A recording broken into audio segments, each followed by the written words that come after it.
The Arizona Cardinals have just made a move, trading a 6th-round pick to the Denver Broncos in exchange for pass rusher Baron Browning, a 25-year-old who's been with Denver since he was drafted, 9.5 career sacks. So statistically, not somebody that is going to overwhelm you. This is not trading for Max Crosby or Myles Garrett or Zadarius Smith or Jadeveon Clowney. This is not a big swing for Monty Ossenfort, but this is a swing for Monty Ossenfort. And I think my takeaway from this is that we shouldn't be surprised that this is the move that the Cardinals have decided to make. And there's no telling that they're done.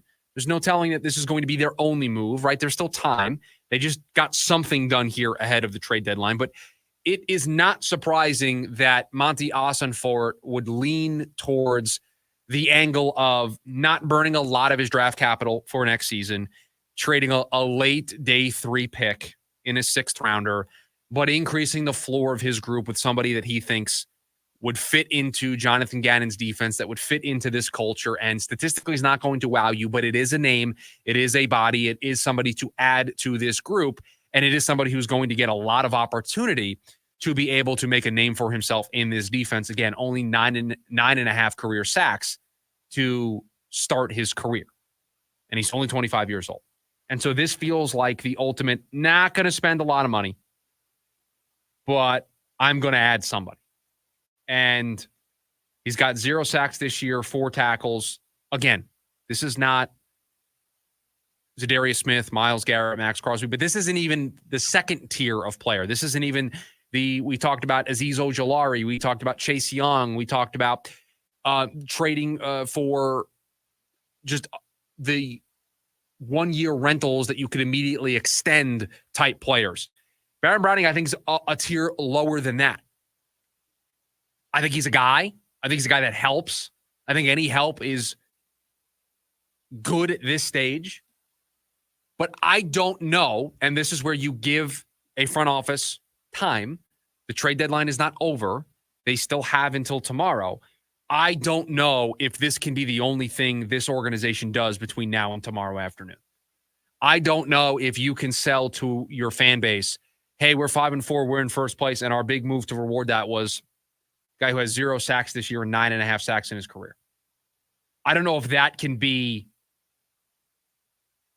I don't know if it can be the only thing they do. It's, please, do not get me wrong.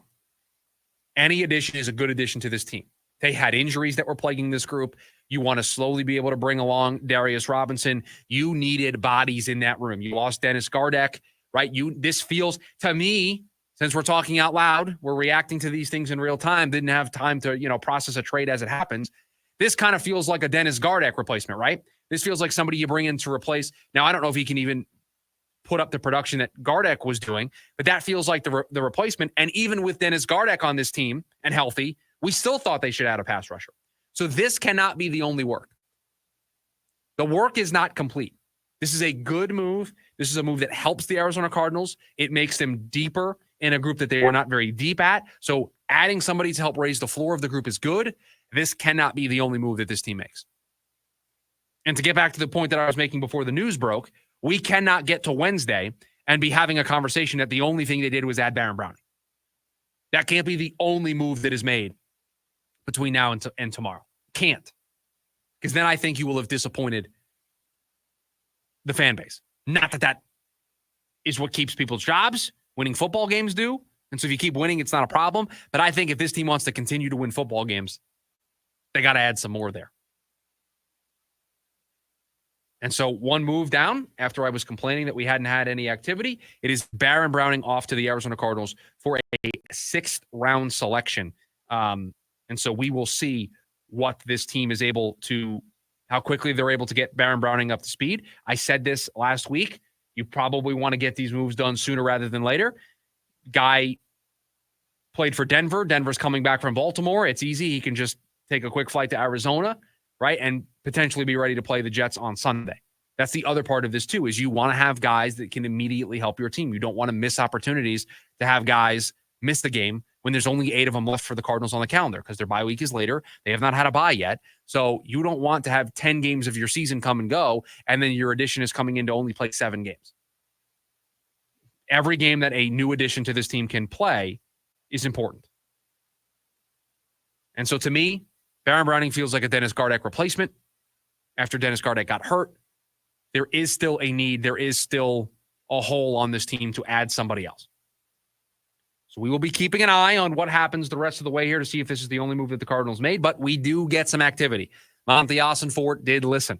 He has heard all the noise. He's been working the phones, and the first thing that he has presented to us is Baron Browning for a 6th-round pick.